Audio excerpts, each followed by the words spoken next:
Ek het verlede week vir julle gewys hoe om die tamatie-moes te maak. Hierdie is 'n botteltjie met die green pepper en die eie klaar in.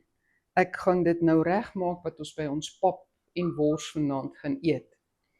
Ek het my potjie, ek het my botteltjie moes, dis 300 ml.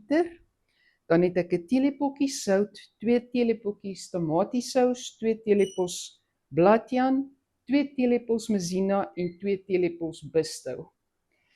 Ek het 100 ml water en 'n houertjie bietjie water waarin ek my bistou en my mazina gaan meng.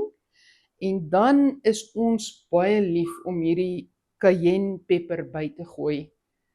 My seun hou nie daarvan nie, so ek gaan nie dit vanaand ingooi nie, maar so skit of 2 gee hom net so lekker bytjie op die tong. As julle dit kan onthou, ek het niks by my tamatiemoes ingegooi nie. Dis net die eie, die green pepper en die tamaties wat versap is. Dis hoekom ek al hierdie baie kruietjies en goedjies by het. En as dit nou klaar is, dan sit 'n tamatie relish. Begin deur my stoofie aan te sit, sousie uit te gooi. Dis redelik styf. 100 ml water vir eers bygooi en eers kyk hoe hy lyk. Ek gaan my sout so lank bygooi en dan gaan ek my deksel opsit dat hy eers tot kookpunt kom. Ek gaan so lank my mazina en my bistou meng.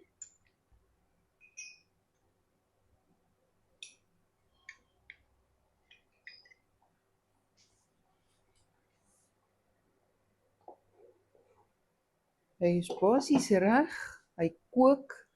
Ek wil hom net vir so 5 minute laat deurkook, dat ek seker is alles is kokend.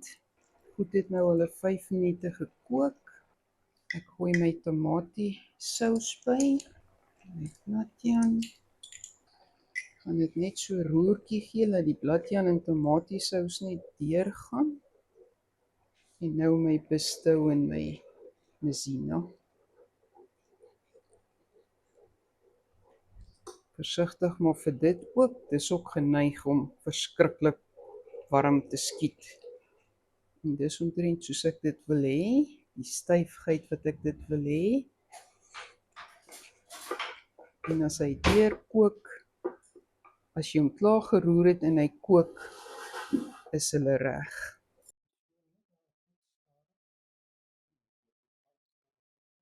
Nou is weer jou tyd om dit te proe, vir sout, peper. Ek het nou glad nie peper nie, want ons gaan vanaand, as ons dit nou eet, later gaan ek van hierdie rooi peper opgooi. En dit is vir ons genoeg peper.